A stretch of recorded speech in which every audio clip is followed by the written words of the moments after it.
Hello students, मैं doctor Dinesh Kumar आप सभी लोगों का फिजिक्स हाईवेज में हार्दिक स्वागत करता हूं। फिजिक्स हाईवेज एक ऐसा चैनल है जो सभी स्टूडेंट्स को फ्री में एजुकेशन प्रोवाइड करता है। तो स्टूडेंट्स अभी तक इस चैनल को सब्सक्राइब नहीं किया तो सब्सक्राइब कर लें, साथ ही नोटिफिकेशन का बेल आइकन प्रेस कर लें, जिससे इसी तरह के वीडियोज़ का नोटिफिकेशन सबसे पहले आपको मिलता रहे। और अपने दोस्तों में भी इस चैनल को शेयर करें, जिससे वे लोग भी लाभ ले सकें। तो स्टूडेंट्स, आज हम लोग जो है कि डिस्कस करेंगे classification of crystalline solids.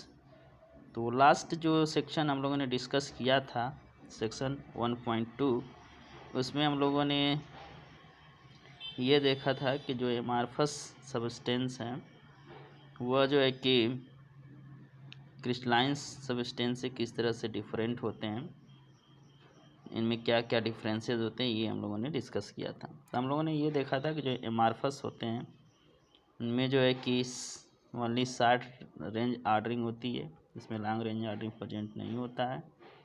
And most of this solid substances are crystalline in nature. और जो मैक्सिमम जो सॉलिड्स होते हैं उनका जो नेचर होता है वो क्रिस्टलाइन होता है, और जो है कि लेस नंबर में एमार्फस सब्सटेंस जो एग्जिस्ट करते हैं। For example, all the metallic elements like iron, copper, silver, non-metallic elements like sulfur, phosphor and iodine, and the compounds like sodium chloride, zinc sulfide and naphthalene form crystalline solids। तो ये जो है metallic जितने elements होते हैं, iron, copper, silver etcetera, ये crystalline होते हैं। और नॉन मेटेलिक एलिमेंट जैसे सल्फर हो गया, फास्फर, आयोडीन, ये भी क्रिस्टलाइन होते हैं। और compounds such as sodium chloride, zinc sulphide, naphthalene etcetera जो है कि ये क्रिस्टलाइन सॉलिड्स होते हैं। ये सारे के सारे जो है कि क्रिस्टलाइन फेज स्टेट में एग्जिस्ट करते हैं। तो क्रिस्टलाइन सब्सटेंसेस जो हैं इनको हम जो है कि क्लासीफाई कर सकते हैं on the basis of various वे। तो कई तरीक़ों से हम इसको जो है कि डिफ़ाइन कर सकते हैं, क्लासीफाई कर सकते हैं एक्चुअली क्रिस्टलाइन सॉलिड्स को। तो यहाँ पर हम लोग जो है कि एक पर्टिकुलर पर्पज़ को लेकर के हम लोग क्या करेंगे, इसका क्लासिफिकेशन करेंगे। तो ये जो क्लासिफिकेशन होगा, classification of crystalline solids will be on the basis of nature of intermolecular force or bonds that holds in the constituent particles together. तो इसमें हम लोग जो है कि इंटर मालिकुलर फोर्स के बेसिस पर, या जिसको हम दूसरे वर्ड्स में बोल सकते हैं कि कंस्टिट्यूएंट पार्टिकल्स के बीच में बॉन्डिंग किस तरह की है, उसके बेसिस पर जो है कि हम लोग जो है कि क्रिस्टलाइन सॉलिड्स का क्लासिफिकेशन करेंगे। तो ये जो क्लासिफिकेशन है ये इस तरह से होगा, these are van der Waals forces, ionic bonds, covalent bonds, metallic bonds. तो इसके अकॉर्डिंग जो है कि वैलेंस जो फोर्स होते हैं इंटरमालिकुलर फोर्स, वो जो है कि वंडर वाल फोर्स हो सकता है, या फिर आयनिक बॉन्ड्स में जो फोर्स होता है वो हो सकता है, या फिर कोवैलेंट बॉन्ड्स में जो फोर्स इन्वॉल्व होता है वो हो सकता है, या फिर मेटालिक बॉन्ड में जो मेटल बॉन्ड होते हैं उसमें जो फोर्स इन्वॉल्व होता है उसके बेसिस पर हम क्लासीफाई कर सकते हैं। On the basis of crystalline solids are classified into four categories, classified into four categories with molecular, ionic, metallic, covalent। तो इसके बारे में हम लोग क्या करेंगे, डिटेल में स्टडी करेंगे। तो पहले हम लोग डिस्कस करेंगे मॉलिक्यूलर सॉलिड्स। तो मॉलिक्यूलर सॉलिड्स क्या आते हैं, molecules are the constituent particle of molecular solids. तो जो मॉलिक्यूलर सॉलिड्स होते हैं इनमें जो कंस्टिट्यूएंट पार्टिकल्स होते हैं वो मॉलिक्यूल्स होते हैं। तो ऐसे क्रिस्टलाइन सॉलिड्स जिसके कंस्टिट्यूएंट पार्टिकल क्या हो, मॉलिक्यूल्स हों, तो उसको हम बोलेंगे molecular solids. These are further subdivided into following categories. तो मालिकुलर सॉलिड्स को जो है कि हम फर्दर डिवाइड कर सकते हैं डिफरेंट पार्ट्स में। वे पहला है non polar molecular solids, they comprise into atoms, for example iron, helium and the molecules formed by the non-polar covalent bonds, for example S2Cl2I2। तो जो नॉन पोलर मॉलिक्यूल्स होते हैं क्रिस्टलाइन मॉलिक्यूल्स, इसमें जो है कि नॉन पोलर कोवैलेंट बॉन्ड्स बनते हैं, जिसमें जो है कि एटम्स इन्वॉल्व होते हैं।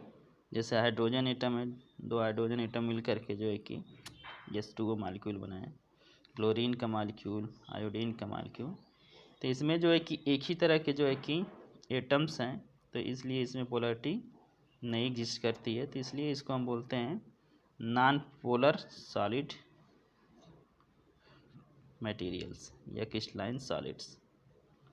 In these solids, the atoms or molecules are held by weak dispersive force or London force, about which you have learnt in the class 11th। Class 11th में आप लोगों ने स्टडी किया होगा डिस्पर्सिव फोर्स और London force. तो जो non polar crystalline solids होते हैं उसके एटम्स या मॉलिक्यूल्स के बीच में डिस्पर्सिव फोर्स या फिर जिसको लंदन फोर्स बोलते हैं, ये एग्जिस्ट करता है। This solids are soft and non conductors of electricity.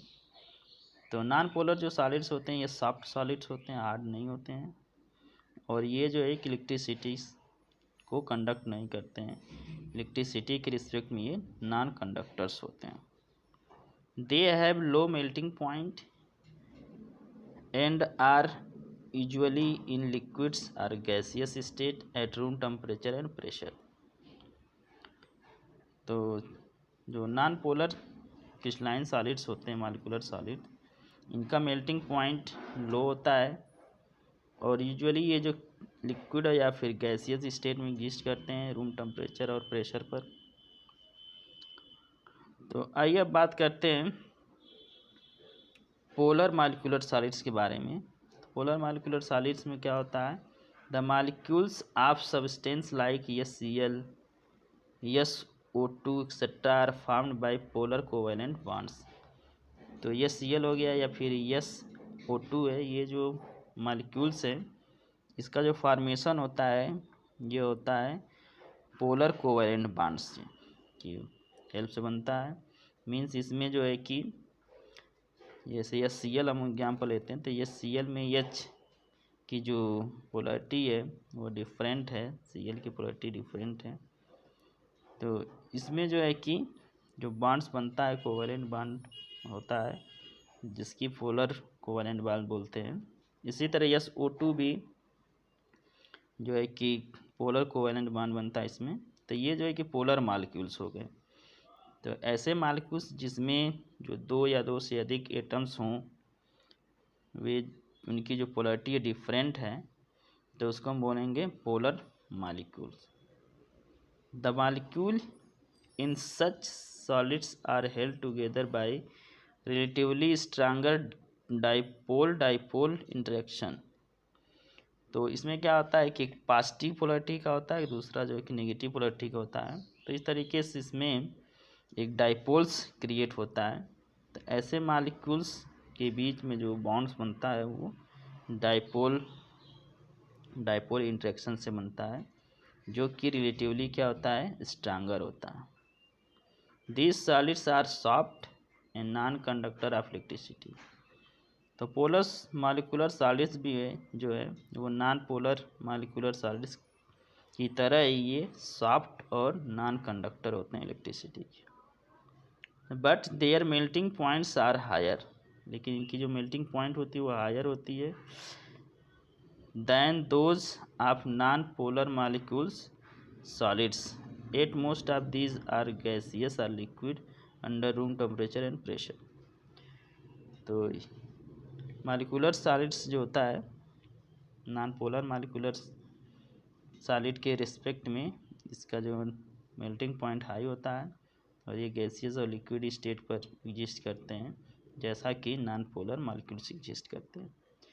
Solids SO2 and solid HNO3 are some examples of such solids। तो सॉलिड SO2 और सॉलिड HNO3 जो है पोलर मॉलिक्यूल्स के क्या हैं एग्जांपल्स। अब जो है कि मॉलिक्यूलर सॉलिड्स जो है कि थर्ड टाइप का जो है वो है hydrogen bonded molecular solids. The molecules of such solids contains polar covalent bonds between hydrogen and FORN atoms. तो हाइड्रोजन बॉन्डेड जो मॉलिक्यूलर सॉलिड्स होते हैं ये ऐसे सॉलिड्स होते हैं जिसमें पोलर कोवेलेंट बॉन्ड होता है, और यह पोलर कोवेलेंट बॉन्ड जो है हाइड्रोजन और F के बीच में हो सकता है फ्लोरीन, या फिर हाइड्रोजन ऑक्सीजन के बीच में हो सकता है, फिर हाइड्रोजन नाइट्रोजन के बीच में हो सकता है। तो stronger hydrogen bonding binds molecule of such solids like H2O ice. तो हाइड्रोजन बॉन्डिंग जो होती है वो स्ट्रॉन्गर होती है। तो स्ट्रॉन्गर हाइड्रोजन बॉन्डिंग जो है हाइड्रोजन बॉन्डेड मॉलिक्यूलर सॉलिड्स के जो कंस्टिट्यूएंट पार्टिकल्स या मॉलिक्यूल्स होते हैं उसको बाइंड करते हैं, जैसा कि H2O में होता है जो कि आइस फॉर्म में जब होता है। They are also non conductor of electricity के नॉन कंडक्टर होते हैं। Generally they are volatile liquids, ये वोलेटाइल लिक्विड्स होते हैं, इजली जो है कि हीट करने पर इवापोरेट हो जाते हैं। और soft solids under room temperature and pressure, या फिर ये सॉफ्ट सॉलिड्स होते हैं। तो आइए अब बात करते हैं सेकेंड टाइप के क्रिस्टलाइन सॉलिड्स के, जो कि है आयनिक सॉलिड्स। तो ions are constituent particles of ionic solids. Ionic solids के जो कंस्टिट्यूएंट पार्टिकल्स होते हैं वो आयंस होते हैं, positive negative ions. Such solids are formed by the three-dimensional arrangement of cations and anions bounded by strong coulombic या electrostatic forces। तो जो आयनिक सॉलिड्स होते हैं इनमें जो है कि कटायंस और एनायंस एग्जिस्ट करते हैं। तो ये जो सॉलिड्स होते हैं ये कटायंस और एनायंस के थ्री डायमेंशनल अरेंजमेंट से बनते हैं, और इनके बीच में जो फोर्स वर्क करता है वो स्ट्रॉन्ग कोलम्बिक फोर्स, या जिसको हम इलेक्ट्रोस्टैटिक फोर्स बोलते हैं, ये वर्क करता है। These solids are hard and brittle in nature. तो ये जो सॉलिड्स होते हैं वो बहुत ही हार्ड होते हैं और ब्रिटल होते हैं, उसको थोड़ा सा भी प्रेशर बढ़ाते हैं तो ये जो है कि ब्रेक कर जाते हैं, जिसको हम क्षण भंगुर भी बोलते हैं हिंदी में। They have high melting and boiling point. इनकी जो बॉइलिंग और मेल्टिंग पॉइंट होती है वो बहुत ही हाई होती है। Since the ions are not free to move about they are electrically insulator in the solid state. तो ये जो सॉलिड्स होते हैं इनमें जो आयंस होते हैं कटायंस और एनायंस, यह फ्रीली मूव नहीं कर सकते हैं, तो इसलिए ये जो है कि इंसुलेटर्स होते हैं या फिर नॉन कंडक्टर्स होते हैं। जब सॉलिड स्टेट में एग्जिस्ट करते हैं तो ये नॉन कंडक्टर होते हैं। However in the molten state और when dissolve in the water the ions becomes free to move about and they conduct electricity. तो जब ये मोल्टेड स्टेट में होते हैं, सॉलिड स्टेट में ना होकर के क्या होते हैं, सॉफ्ट स्टेट में होते हैं, मेल्टेड स्टेट में, या फिर इसको जब हम वाटर में डिजॉल्व करते हैं तो इनके आयंस जो हैं कटायंस एंड एनायंस वो फ्रीली मूव कर सकते हैं। तो इस केस में ये जो है कि कंडक्टर्स की तरह बिहेव करते हैं। अब आइए बात करते हैं थर्ड टाइप के सॉलिड्स के बारे में, जो है मेटालिक सॉलिड्स। तो मेटेलिक सॉलिड्स में क्या होते हैं, मेटल्स जो है कि कंस्टिट्यूएंट पार्टिकल्स होते हैं। तो metals are orderly collection of positive ions surrounded by and held together by a sea of free electrons। तो स्टूडेंट्स हमें पता है जो मेटल्स होते हैं उसके आउटर सेल में फ्री इलेक्ट्रॉन्स होते हैं, और ये फ्री इलेक्ट्रॉन्स जो हैं जब मेटल्स एक दूसरे से बॉन्ड बनाते हैं, मीन्स मेटल मेटल जो है कि ओवरलैपिंग होती है मेटल मेटल एटम की, तो इनके आउटर सेल जो है कि ओवरलैप कर जाते हैं, और जितने भी मेटल्स के एटम्स हैं उसमें फ्री इलेक्ट्रॉन्स होते हैं। तो इस तरह से ह्यूज नंबर ऑफ जो है कि फ्री इलेक्ट्रॉन्स हो जाते हैं जब वो बॉन्ड बना करके बड़ा सा मेटल फॉर्म में होता है। तो इसलिए हम इसको बोलते हैं सी ऑफ फ्री इलेक्ट्रॉन्स। तो मेटल्स हैं उसके जो फ्री इलेक्ट्रॉन से मूव कर सकते हैं इजीली, तो एक तरह से मेटल जो है कि पॉजिटिव आयंस की तरह हम उसको ट्रीट कर सकते हैं। तो मेटल्स का जो पॉजिटिव आयंस है वह इलेक्ट्रॉन्स जो कि लार्ज नंबर ऑफ इलेक्ट्रॉन्स है उसकी वजह के से क्या होता है, घिरा होता है, जिसको सी या फ्री इलेक्ट्रॉन्स बोलते हैं। These electrons are mobile and on evenly spread out throughout the crystal. तो ये जो इलेक्ट्रॉन्स है फ्री इलेक्ट्रॉन्स यह मूव कर सकते हैं फ्रीली, एंड यह जो है कि क्रिस्टल में सभी डायरेक्शन में क्या होते हैं, स्प्रेडेड होते हैं, इवनली स्प्रेडेड होते हैं। Each metal atom contributes one और more electron towards this sea of mobile electrons. तो जितने भी मेटल के एटम्स होते हैं वो जो है कि वन या मोर देन वन इलेक्ट्रॉन्स को जो क्या करते हैं, कंट्रीब्यूट करते हैं इस मूविंग जो सी ऑफ इलेक्ट्रॉन्स हैं उसके में।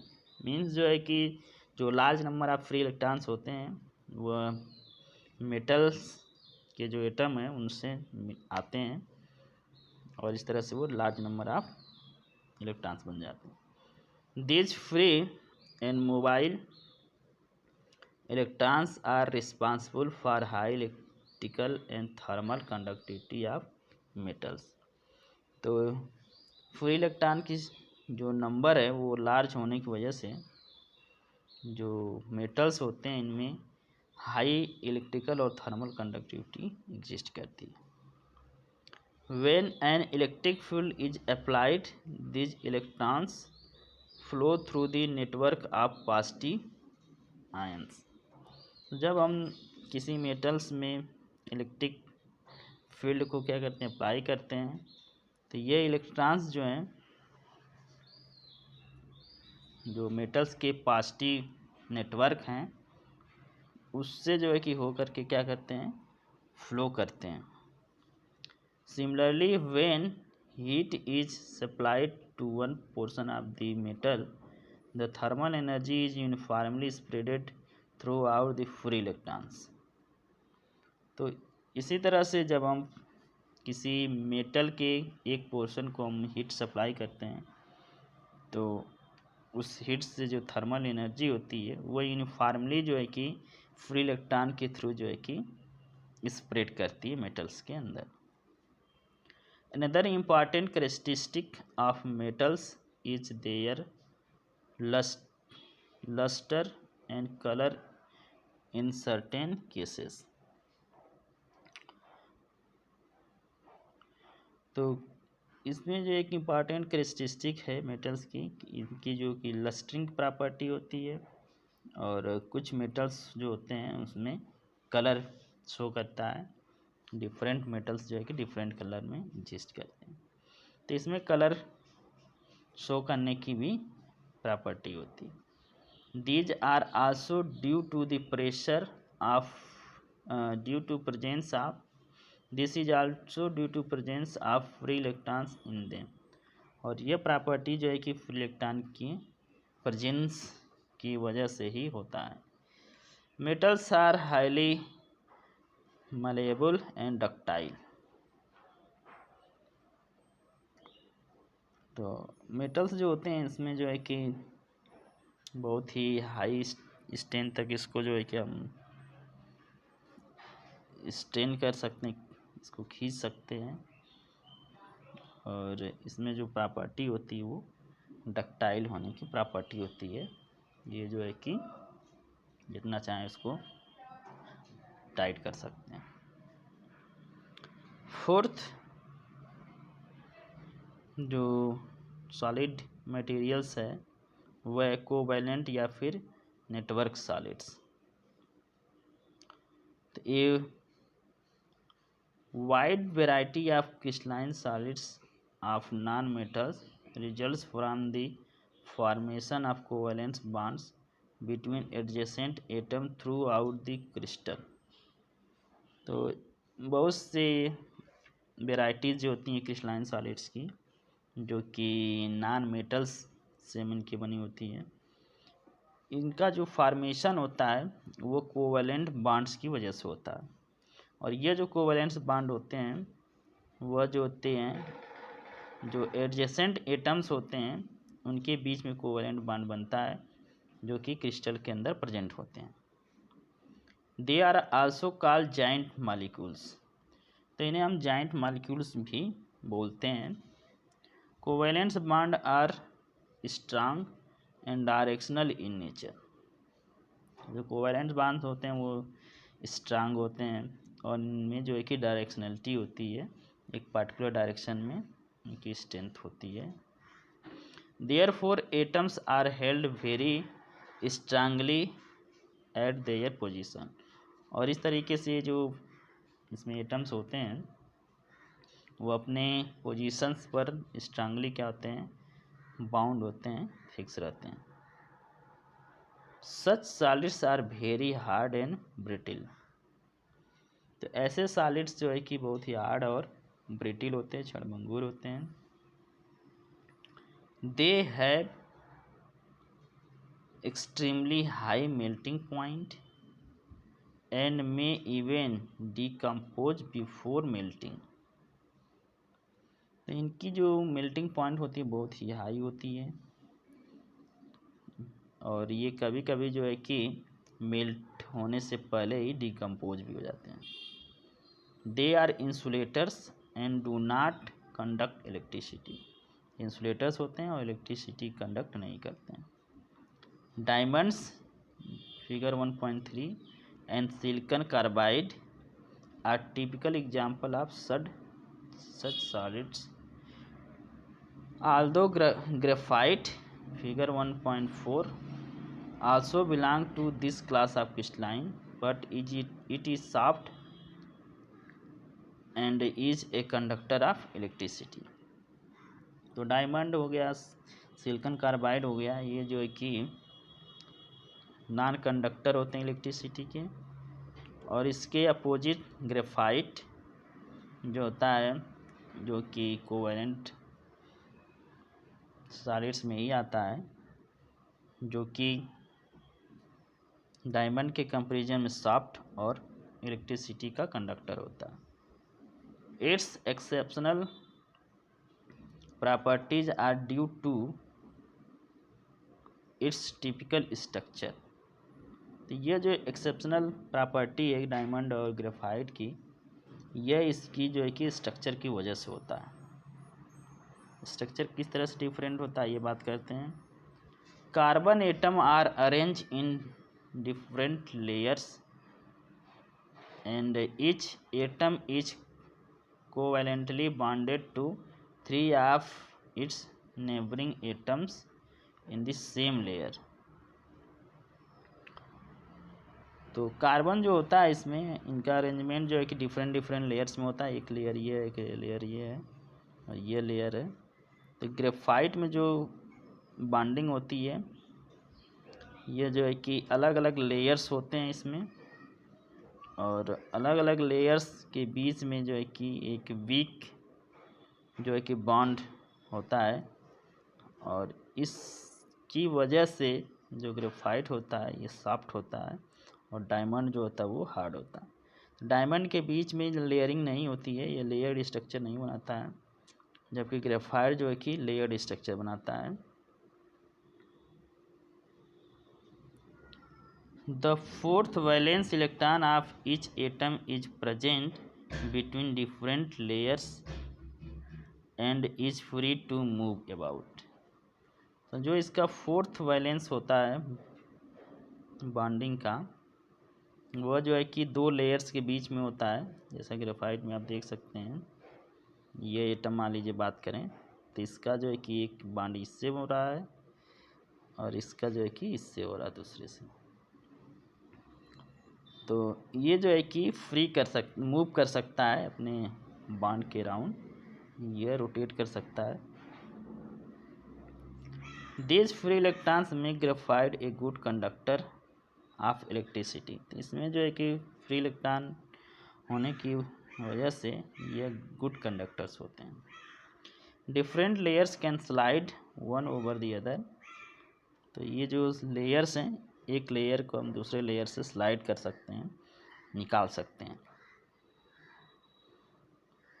तो इसमें एडवांस इसका वर्जन है कि कोई यदि हम ग्रेफाइट का सिंगल लेयर ले तो उसको हम ग्रेफीन बोलते हैं। ग्रेफाइट का सिंगल लेयर को हम क्या बोलते हैं? ग्रेफीन बोलते हैं। वो जो है कि इस समय जो है वो बहुत ही हाईली रिसर्च का टॉपिक बना हुआ है।